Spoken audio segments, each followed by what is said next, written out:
Wolfpack, what is going on? It's your boy, the Wolf of Roto Street, rotostreetjournal.com. We breed and feed fantasy wolves here with your Week 11 DraftKings preview. Yes, I know a little later than planned. Had to deal with some car stuff and things early in the morning, but we are now live, ready to go, giving you those picks, hopefully helping you win the Millie Maker, if it's not going to be me. Of course. We'll, of course, take any questions you guys have as we go. We'll go through all our over-unders, our top stacks, run-backs of the week, the best bargains, the chalk that I'm going to eat versus fade, and so much more. Your contrarian picks, trying to give you the optimal strategy, mindset, all that good stuff to make your own choices and win that $1 million this weekend. But we always like to start with an overview of the slate. And I think the best way to do that is to look at what Vegas is expecting from these games. And I'm going to pull in now the over-unders. I hope that's not too blurry. It's a little blurry on my screen. Let me know what you guys think, if you can see it or you can't.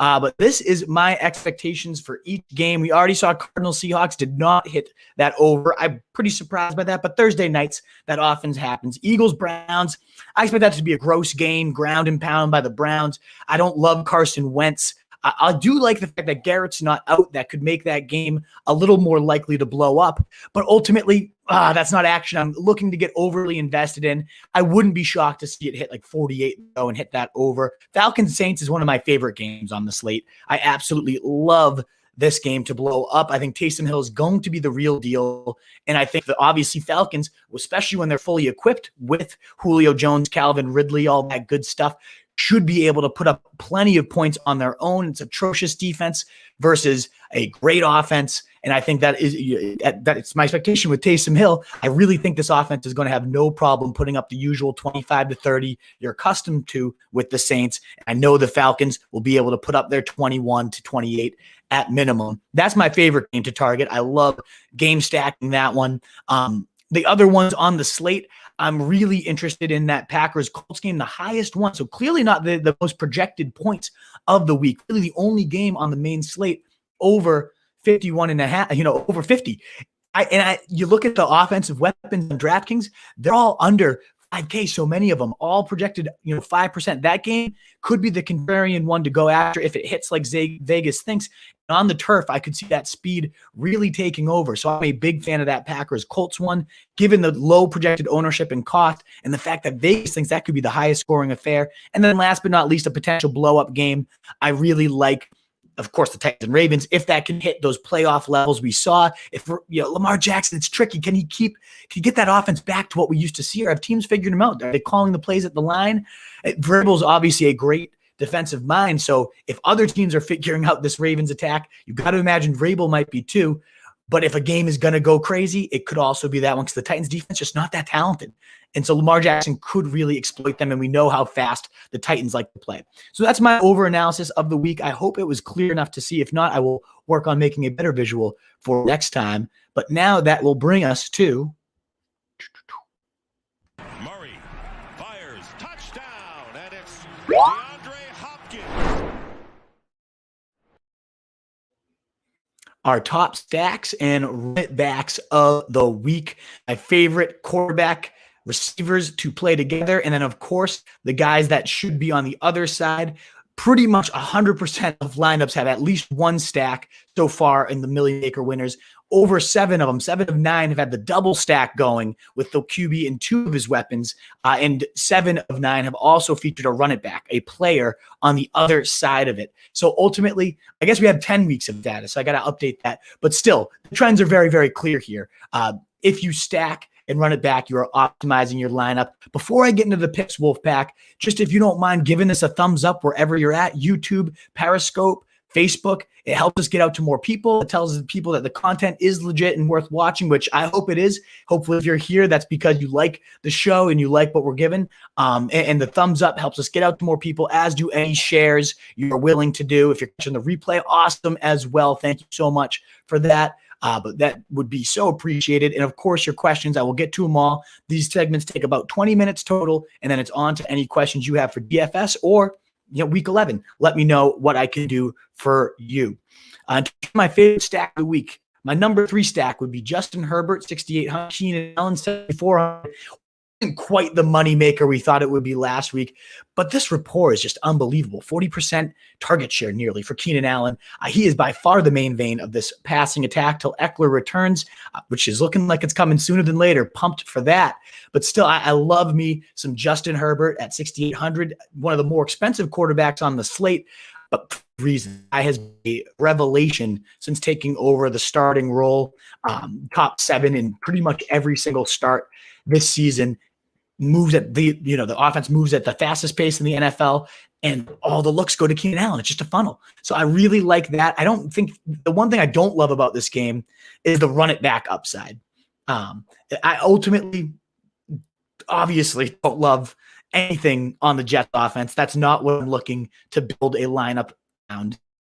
But Brad Perry at 4,100 on a nice value play. Last time out had 2 touchdowns over 100 yards. That's not bad. That could get the job done. So I don't mind that.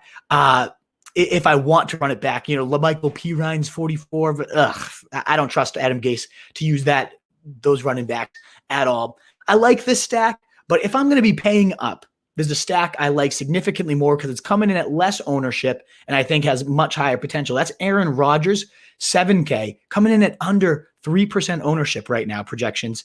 And DeVante Adams, 8,600, dinged up. So now he's coming in at 18-ish%, which is still decently high, but not for him. He's usually like a 30% ownership play.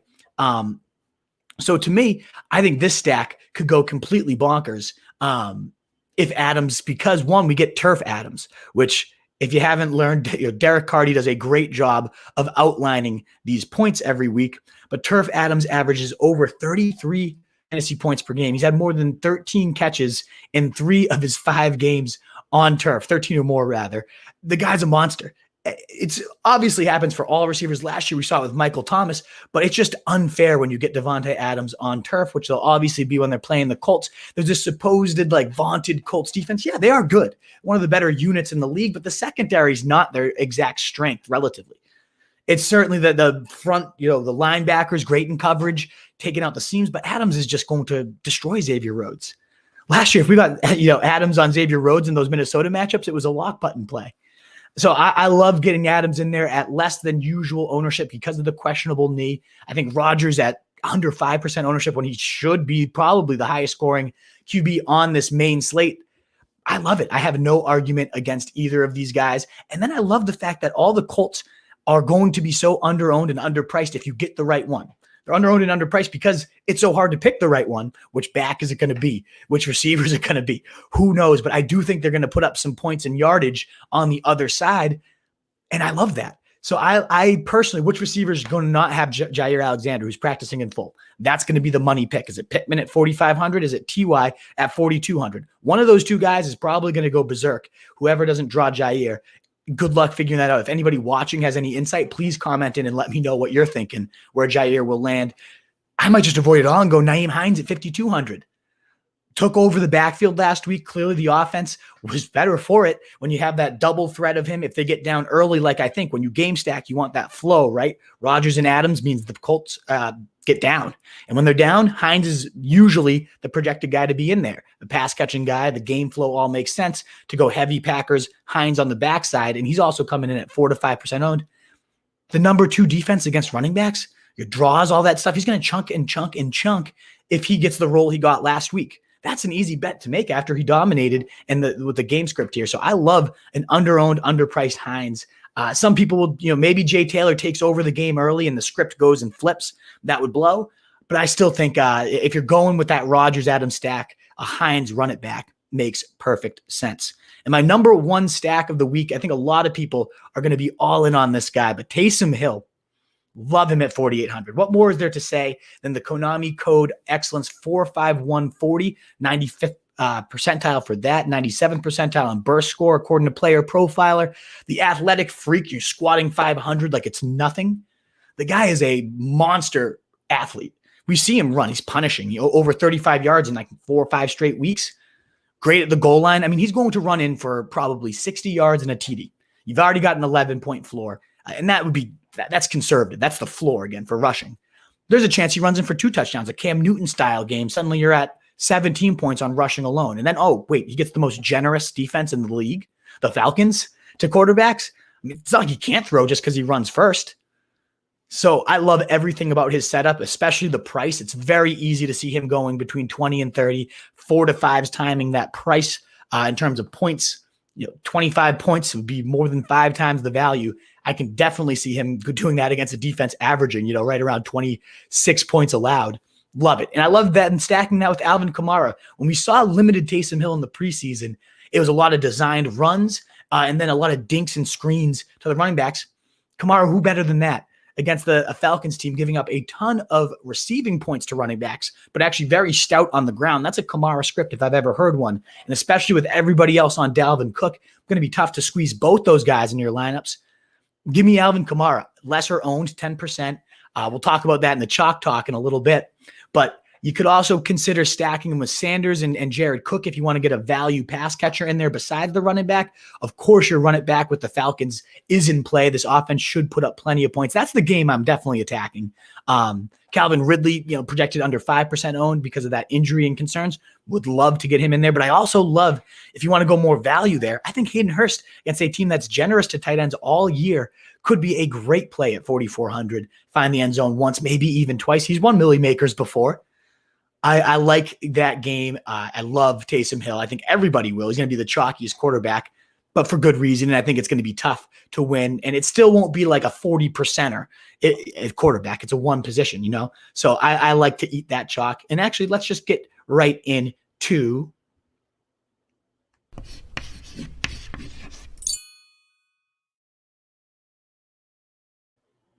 our chalk talk of the week. Shout out Taylor for those sick transitions. We're going to be talking about the chalk, though, the players that are most projected to be owned, because figuring the right ones to eat or play is often crucial so you don't get left out of the, 30% people played this guy and you didn't have him, you're screwed. But then there's also fading the 40% owned guy that just doesn't light it up. Can be as big of an edge as finding that 3% owned guy that then goes crazy. It is crucial. And so we will look now at the biggest fades and plays of the week with the highest projected ownership. The highest projected player of the week is Dalvin Cook. And that makes perfect sense. The guy's been going completely nuts. I mean, had a quiet game last week against the Bears, but he gets Dallas. What more do you want than anybody against Dallas? Never mind the number one fantasy running back right now. Insane upside. But at 40% projected ownership, Dallas has somewhat stiffened up lately on defense. They have a decent enough front seven. I don't think Dallas is the smash play against that people think they are, that they once were. Something about them, they've seemed to have tightened it up just a little bit these last few games. Very, very nerve-wracking to fade Dalvin Cook, but at 40%, that's one of your biggest chances to differentiate, and I think you can pivot to Kamara for just $200 more. Again, lower on everybody's rankings and deserves to be. Dalvin Cook's my number one ranked running back of the week, but game theory here would suggest if you want to win the big one to leap up, if Kamara outscores Cook by 8 points, and he's only 10% owned, but Cook is 40. That's the type of thing that sends you flying up lineups. So Dalvin Cook is somebody I am probably fading at that price. Cash game, of course, you're in. I'm talking tournament strategy, of course, guys, as you should know by now if you watch the show. Always going for the big play. But he is a guy I should be fading this week. Mark Andrews at 4,900, 25.9%. No thanks. Fading that. I'll go right on to Hurst, who I think has a much safer floor and similar ceiling than Mark Andrews. The highest priced tight end on the main slate. Of course, could he have his 2 touchdown day? Yes, that's always the risk with fading Andrews. But when was the last time we got any type of game like that for Mark Andrews? I can't remember. He's my 7th ranked tight end, 4 below the ECR, definitely below Hayden Hurst. I mean, his last few efforts in PPR leagues, a robust 4, 6, 5. Yeah, 13 last week. Seemed to finally get out of his groove. And Tennessee, again, a green matchup here. But I think he's an easy fade if he just bellies out there and you get $500 cheaper to Hayden Hurst at 5% of the owners. Yeah, obviously 5% ownership. I'm much more into that. Now, one piece of chalk that I might eat this week is Jacoby Myers, 4,900, 21%. I mean, it hasn't been anybody better right now in PPR leagues. The target vacuum, 12 catches on 14 targets just a couple weeks ago. Then he throws a bomb. He's becoming someone that they're clearly scheming around all of these games. 10, 14, 29, 16 over his last few games. Houston, one of the softest defenses in the league. If they can make this game a shootout, Myers could go ballistic. He's the apple to Cam's eye. He's the only one other than maybe Rex Burkhead catching passes right now. So that's a tough one. 21% is a pretty high number, but at that price, I could see another 25 day. It comes down to, again, what does Houston do? But when the Jets kept it competitive against this team, he went 12 catches and 169 yards. So I love Jakobi Meyers. I think he's a fantastic option. He's some chalk that I will consider definitely eating. You could pivot to Emmanuel Sanders if you want to stack up your Taysom Hill shares there, but I have a hard time going down from Myers to Sanders. Even though it's close, there's no guarantees with Saints pass catchers this week. Duke Johnson, we got two more chalk plays to cover after Duke here. 5,400 projected price is that 18.9% projected ownership. I'm fading that all day. Screw Duke. He played 95% of the snaps. I don't give a shit. He played 95% of the snaps, and guess how many snaps he ran like a soft little bitch for? 100. He just isn't it. I've wanted it. I've thought about it. As a pass catching back, he can be electric, but Deshaun Watson doesn't pass to his running backs. This offense doesn't cater to running backs in the receiving game. David Johnson's been pretty lowly active there. Duke Johnson's been nothing. If we didn't see him last week in a windstorm where you'd think you'd want to dink and get the short game going, when are we gonna? So I'm fading him all day. Give me Hines at 200 cheaper. J.D. McKissick, who's also right around 10% ownership. Lower ownership, better plays, cheaper prices at Hines and McKissick. That's where I'm leaning. I'm off the Duke Johnson train, ladies and gentlemen. And last two, Keenan Allen, 7,400, 17.8% ownership. I would eat that unless if you have the space, right? If I'm going DeVante Adams and Kamara, it's going to also be to squeeze Keenan Allen in my laps. So I don't have him forced in like I do Jakobi Meyers value. But if you have the space, I don't mind this one. 17%, as we talked about, one of my top three stacks with Herbert. He could just go 15 catches against the Jets. Just a matter of do the Jets keep it competitive like they did against New England. But we saw what Myers did out of the slot against the Jets. What's a guy like Keenan Allen potentially going to do against this team? If you want to pay down Terry, Ridley, they make sense. Terry will be higher owned than Ridley, but both could pay off at cheaper prices as well. But this is one I don't mind eating if you're in that price range at wide receivers. And last but not least, Kalen Ballage, 5,600, 17.4% projected ownership. I'm fading. Not into that. Ballage has looked better than I think most people would expect. But this backfield is always getting flipped on its head. It's a hot hand committee. They said endorsed Ballage. Sure, I get it. And season long, makes sense to play. But that price, 200 more, you get to Gibson, my running back 8 for the week. Ballage, my running back 20. I can pay $200 to make that leap, right? Damian Harris, I have higher for $100 more. I think you could steamroll Houston. And you could save that money and go with the Hines and McKissick picks that I was raving about earlier. So that's my plays with the chalk. Really, the only one I'm locked in on is Jakobi Meyers in terms of chalk that I'm going to eat. I like the Keenan one, but just my roster constructions have not made that a typical build there. Now, this will bring us to our mid-price. Let me get the banner here. Our mid-price blow-ups, folks. This is often the key to roster construction, is finding those 5 to 7K guys that end up going for 30.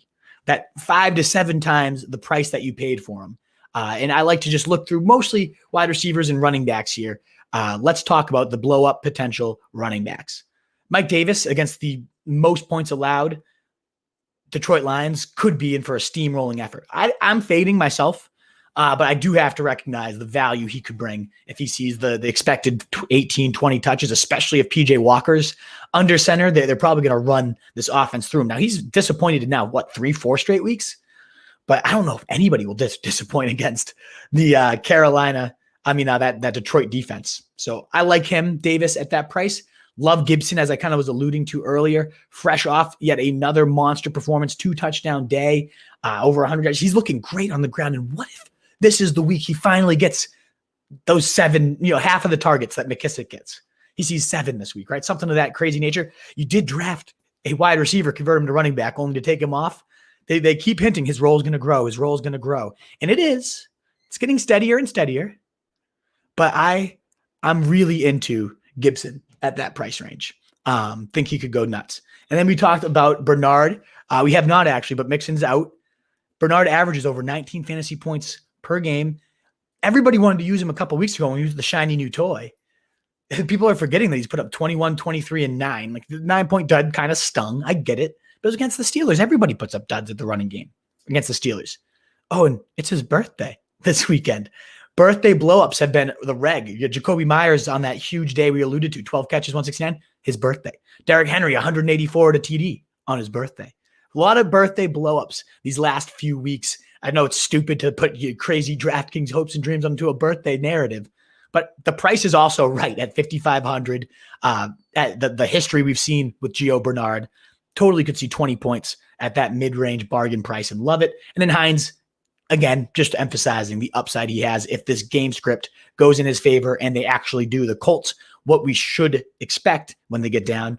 But that's no guarantee ever with the fucking Colts this year. At wide receiver, the 5 to 7K picks that I love, the mid-price blow-up receivers. I mean, Terry McLaurin, how's it not a Terry McLaurin every time he's under 7K at this point? The guy has been lighting it up. Cincinnati's been giving up, I believe, the third or second most points to outside wide receivers. 14, 22, 25, 17. I mean, and this is the easiest matchup he's faced in those last 4 weeks. Lock in 20 points this week. And then what if he hits that 26 to 30 point blow up ceiling? It's possible. Love me some Terry McLaurin. I think Adam Thielen and Jefferson both make a lot of sense against the Cowboys, especially if I'm fading Dalvin Cook. Working one of those guys in could be a nice narrative, especially if you game stack that with Amari Cooper at 5,400, 54,000 on this price. That would be more expensive than your whole lineup. But I like Amari Cooper too, facing that Viking secondary. He had over 20 points last time Andy Dalton was the quarterback. So I'm a big fan of like working in those receivers if I'm doing a Dalvin Cook fade and kind of being contrarian in that sense, predicting that game flow. And then last but not least, in fact, definitely not least, Deontay Johnson, 5,900. I'm squeezing into every lineup. I expected like 30% ownership projections. It's like 10, 12% on RG, Roto Grinders. So that's huge potential value. And Claypool, 6,100. Whichever one you want to go. Juju, 64, the most expensive. It could be him. It could be all three. That's what it has been most recently. So give me the cheapest and my favorite bet to be that guy. I mean, anytime he's made it through a full game, he's had 10 targets or more. He's a PPR monster, and I think that is a ridiculous price for the defense he's going to be facing this weekend. I love all these receiver picks. Not as keen on the running back picks. I prefer these mid-price receivers. But that will now bring us to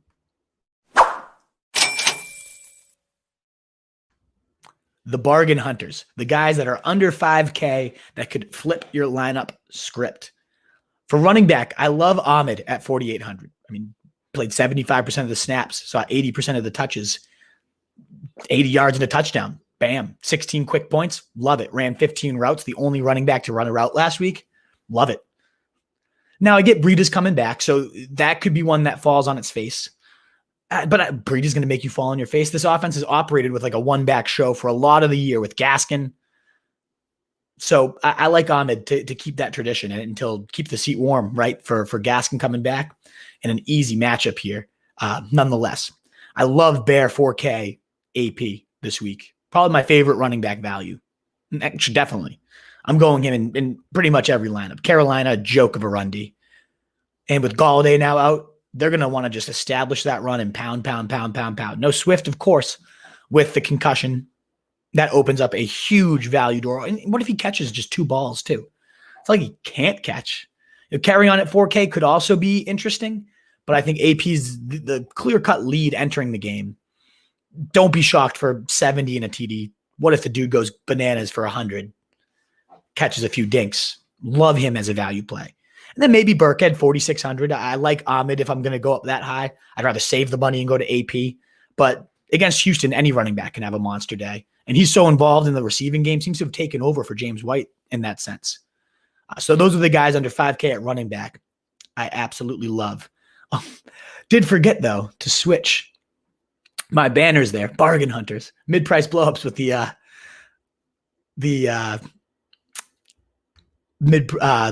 Bard and bangers from, what am I talking about? Here we go. Wide receivers. Myers, 4,900.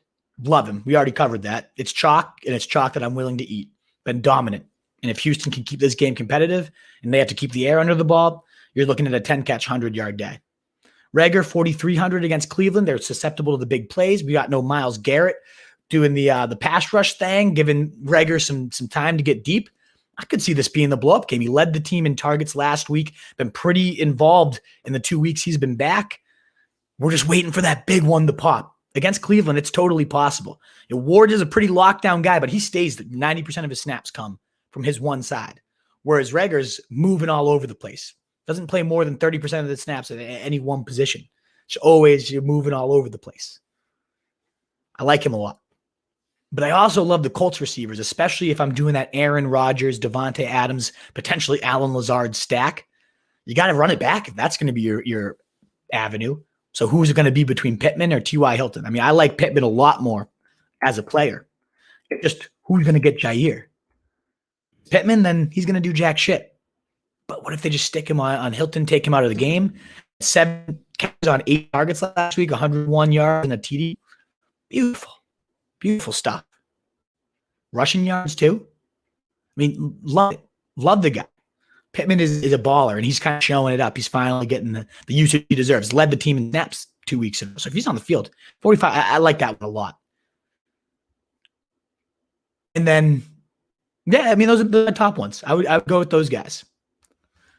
At QB, obviously Taysom Hill, as we covered, 25, 30 points at 4,800. Sign me up all day. If you want to pivot from the 20% chalk he's going to be for Taysom Hill, PJ Walker doesn't make horrible sense. 4,800, the XFL for 3 or more touchdowns in every single game except one. Obviously, that doesn't mean he's going to light up the NFL when he gets a start, but he can sling.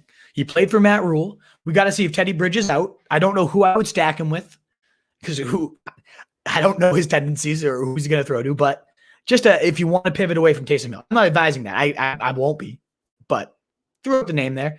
I also like, though, Alex Smith. I'm going to go Taysom Hill, $500 cheaper, higher upside, but Alex Smith threw 55 balls last week.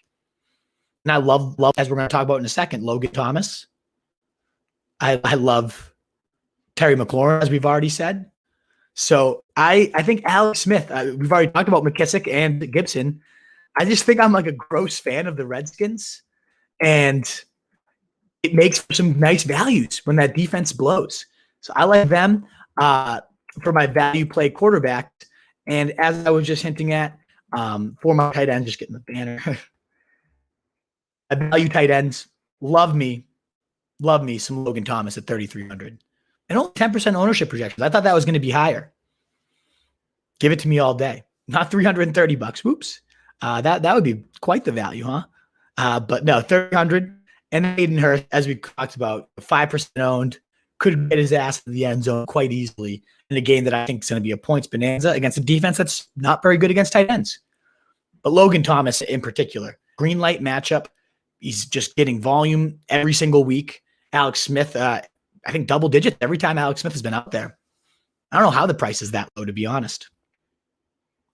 Absolutely love it. And our last segment here, folks.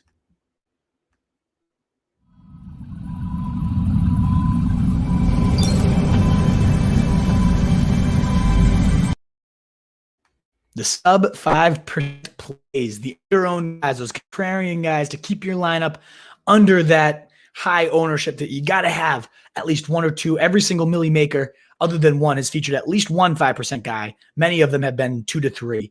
So getting contrarian can be huge. And my favorite of the week is that, as we've talked about all broadcast here, Rodgers under 3% and probably the highest scoring quarterback on the slate. Love it all day. You can get in Lazard under 4%. I mean, Adams is the obvious stack, but he's not under 5%, 18%. But squeeze in Lazard and Rodgers also under 5% there, and then run it back with all these Colts that are under 5%. The highest projected Vegas game, 51.5, has guys all over the value map, all on the under-owned map. That's the game you got to target. That is a gold mine. I feel fantastic about that game. Whether it's Hines at 5,200, Pittman at 4,500, Ty at 4,200, all those guys. Pittman's predicted 7%, so just above this amount. But both Hines and Ty, I don't love Ty. I'm not going to have Ty personally, but I will have Hines, and I will certainly have some Pittman as well. All guys I really, really like this week. Calvin Ridley, Thielen as those 6 to 7K guys that nobody seems to be on. They're the 28 to 30 point guys. Jefferson drawing all the ownership away from Thielen. He led the team in targets and yardage. He's a monster. But Thielen could be the guy that gets 2 touchdowns, and maybe the script flips this week and he gets 8 catches. All options that I really, really like at under 5% to diversify your lineup and get you that edge that nobody else is looking for. So those are the guys. Those are my plays. Emmanuel Sanders also at like 3% ownership to get that cheap stack for Taysom Hill could be a nice one. All righty, Wolfpack. That is all I've got for my content. So that brings us to what you're all probably still waiting around for. The mailbag. Mail time. We should get that. What is that show? Blue's Clues. Yeah, everyone would love that. Great idea, Wolf. For the mailbag. But let me know what you guys have. 4 questions. Would love to answer them as we go here. There he is. I know Jeremiah a little later than I expected. Busy stuff, but loved it and I appreciate that. I hope you heard some picks you like here. You're the man, my brother there. Great to see you, Jeremiah. Kyle Toons, my man. What's up? Let's get back in that win column. Let's go. I've had I'm right around 50% so far this year, whether I've cashed solidly or haven't won, and that's big for DFS. Very few people can go back-to-back weeks winning. It's a hard game. So I've had a couple weeks where I've gone back-to-back wins, a couple back-to-back losses. Last week wasn't my best, but the week before, it was on a 2-week pretty good hot streak here. So let's get right back into it, Tunes. Love it. Kevin Ford, flex, full PPR. Mike Williams, Pittman, Marvin Shitty Jones. Who can I trust? I want to say Pittman. I really do. I want to know who Jair is going to go on. I don't think we'll find that out before the game, but if we find out he's on TY, then it's all him. If not, if we don't have a clue, it's going to be tricky to jam Pittman in. I would say I probably Mike Williams. I mean, look at this. I got Mike Williams 38, Marvin Jones 39, Pittman 41. But now with Galladay out, I'm going to be bumping Marvin Jones up. So I think I go Marvin Shitty Jones because really he wasn't that shitty last week and should get bathed in targets in a not so threatening matchup. Does Kamara's potential go up or down with Hill versus Winston? I mean, the whole offense as a passing game seems to be better with Winston, right? But Taysom Hill, I wouldn't be shocked to see a lot of dinks and dunks going to this guy. I like Taysom Hill's upside with Kamara. I think that offense could get designed for the real quick stuff, which could mean a lot of value for Kamara in PPR leagues. Bruce Gray, I'm tilting already with Sony. Oh, no, is he up? Is he active? Is he going to be playing? That fucking sucks. Do you think Taysom Hill will be a big-time player for the fantasy until Drew? Absolutely, Bailey Fields. I mean, look at I don't think I'm the first to draw this comparison, but Tim Tebow couldn't even throw a ball, was scoring like 20 a week when he was in. That's how much of an edge running quarterbacks can be. Taysom is as good of a runner as Tebow was. As probably certainly a better looking throw, if not a definitely better throw, better weapons around him, better play caller around him. They've been designing this offense all around him all week. I think he could come out. I think he could also face the Falcons twice until Drew Brees comes back, at least. And then Denver, I think Taysom Hill could be a baller. ESPN league's tight end is a cheat code this week. But even at quarterback, he's top 12 for me. You've convinced me. I'm making another lineup with a Green Bay stack. I love it. There you go, Jeremiah. I do think I like Taysom Hill stacks a little bit more, but I think Rodgers is a very good shot to win people millions of dollars this weekend. You guys don't mind as well hitting that thumbs up button as we go, whether you're on YouTube, Facebook, Periscope, wherever you got us, the heart button on Periscope. It helps us look better. It gets us out to more people. And it, I don't want to beg for it, but it also just is very validating as you guys get your questions answered here. So please consider giving it a thumbs up and a share to help us get out there even more. I appreciate it, guys. I hope you will stay at tight. Yeah, that would be just a freaking joke, Bailey Fields. The disaster that position is. To have a quarterback that's running all over the place, absolutely. Hines going to be the guy. I think so too, Jeremiah. I'm feeling it. He'd be a great running back. What up, Mitch? Great to see the regular crew all here. Jeremiah, I can see Peyton screwing us all over and starting Hill. I could see that. And I think I should have brought that up earlier. That is a floor that could happen. Like he just wants to get the whole defense off everybody. And I don't know. I don't think he'll do that because they're saying all the offensive packages in practice have been Taysom Hill. And this is just two completely different styles of QB. So that'd be quite the play, the long con by Sean Payton. I could see it, Jeremiah. I don't think it's going to happen. He will probably steal some snaps too from Harris, yes, but I don't know right off the bat. I also, if it's rolling, it's rolling.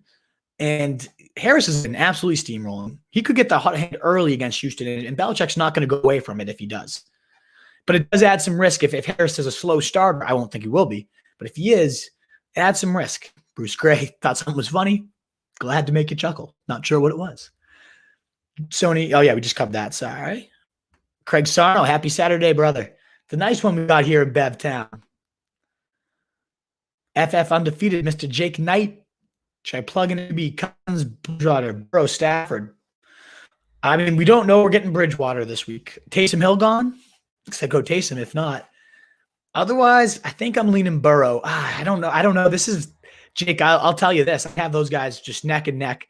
I want to say Stafford at first, but with no Golladay, that definitely lessens his appeal. Oh, man, I have them neck and neck, all of them. Cousins is kind of off my radar despite the Dallas matchup. It's down to Burrow or Cousins. I mean, Burrow or Stafford. And then Bridgewater, if he plays, it might be the best option. But I like Burrow. I think if I like Washington as much as I do, he could do some real damage. Duke Johnson, hate him, Steven Drakes. I think runs like a bitch. 5.4 last week on 95% of the snaps. No pass attempts going to, no, just nothing. They don't throw the running backs. That's where he would do his damage. Pittman should be shadowed by Jair, right? I don't know. That's going to be the $1 million question at Rocha, or a Rocha, however I say it. If he goes on TY, though, Pittman could go nuts. But I think with the game flow, the film that teams have now, I could see Pittman being swallowed up. We'll see. Hurst or Henry?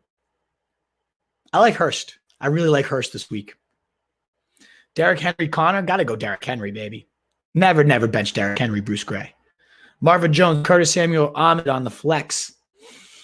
Ahmed seems the safest, but I like Marvin Jones with no Golladay there. We saw it last week, 10 targets.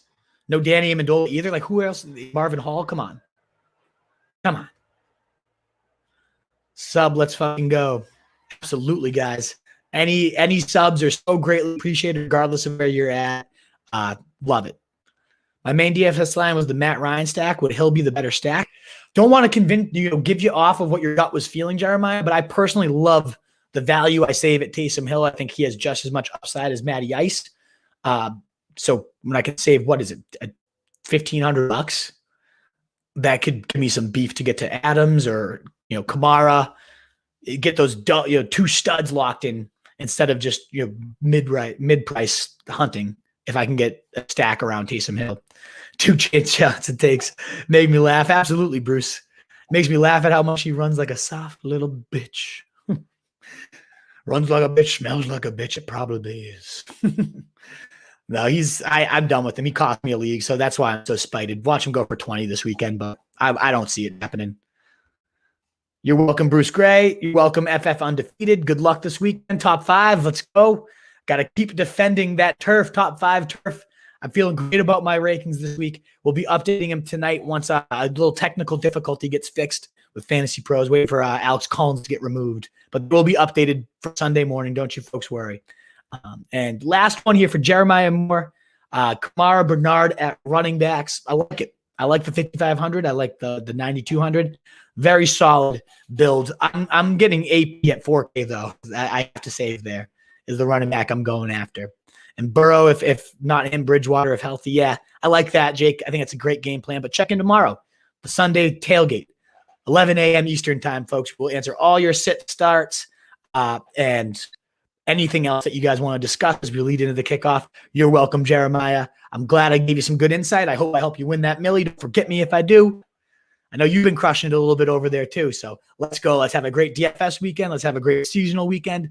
Crush it. Get wins, get money. Let's go, Wolfpack. Week W wins. Find all our stuff at rotostreetjournal.com. We breed and feed fantasy wolves. I'm at Roto Street Wolf. Our podcast is the Fantasy Fullback Dive, and we pave your path to 2020 titles. Let's go, Wolfpack.